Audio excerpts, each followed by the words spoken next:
What's up, guys? Justin Morgan here, Carved Up Vegan Muscle, and I just got in from the Strongman gym. We were doing wheelbarrow lifts. I can deadlift off the ground around 500 pounds, give or take, depending on the day and how I'm feeling. Not that I work up to 500 pounds on a regular basis. It's pretty taxing to work up to your absolute maxes on deadlifts, so I usually avoid that. But when I'm there at the Strongman gym, we do kind of odd lifts, like the wheelbarrow lift. So we front loaded. Today, I think I worked up to around 805 on the wheelbarrow lift. And those guys, they're like, well, let's just throw on another 90 pounds and see what. Or no, it's 815. So, and then I tried 905 and I failed on that. I try not to do anything where I fail on the lift. I like what Chad Wesley Smith says, that you don't get stronger by failing on lifts. You get stronger by making them, and it's an added unnecessary stress that doesn't benefit you to fail on lifts. So I never lift to failure. I shouldn't say I never, because I failed then, but I avoid lifting to failure. And usually when I'm here training by myself and I can control my entire environment, I don't ever fail on a lift. But when I go to the Strongman gym and I'm with other guys and they're making these jumps and weight, there's only one guy at the gym that was able to pull the 905 wheelbarrow, and that's just crazy. That's a lot of weight. I mean, 815 is a lot of weight. So I came home, and I'll post a video up later of Zydrunas Savickas. He was at the Arnold Classic this year, and with a lot of other famous strongman competitors. Brian Shaw, big name strongman competitor. Eddie Hall was there. There's just incredible, all the big names. The Mountain. Hafthor Bjornsson was there. I got videos of all of them doing the log lift, and Zydrunas Savickas was the only one able to log lift the 850-pound log that they have there. The 450-pound log that was there, and he pressed it 4 times overhead. None of the other competitors were even able to do it once. So I came in today. I was supposed to do some push presses or log presses. I could have done those, but the guys didn't want to do that today at the gym. So I came home and I did some push presses, and I always finish off with some kind of upper body pull. So I either do pull-ups or rows, because if your back's not strong, you're not strong. That's just kind of how I see it. But I wanted to talk to you guys just briefly about motivation. Another subscriber that usually asks really good questions, named Keith, had asked a question on a video a while back that I didn't see, and I was just going through the videos today, and I saw that, and he had asked what motivates you to lift, and I thought it was a really good question.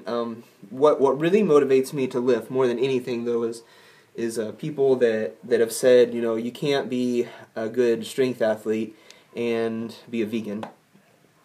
And I mean, I think that's getting less common now. People are starting to realize that that's not true. But it's still not uncommon either. And every time the more someone hates on the fact that I'm a vegan, or and it's always on YouTube. Nobody in my personal life or the guys at the Strongman gym, they never say anything like that. But it's always these like people on YouTube. And I would imagine it's usually some 16-year-old, weighs about 130 pounds, sitting in his mom's basement. And that's usually what I assume, because strong people, people that are legitimate strength athletes, they're not on YouTube making comments like that. They're not on YouTube.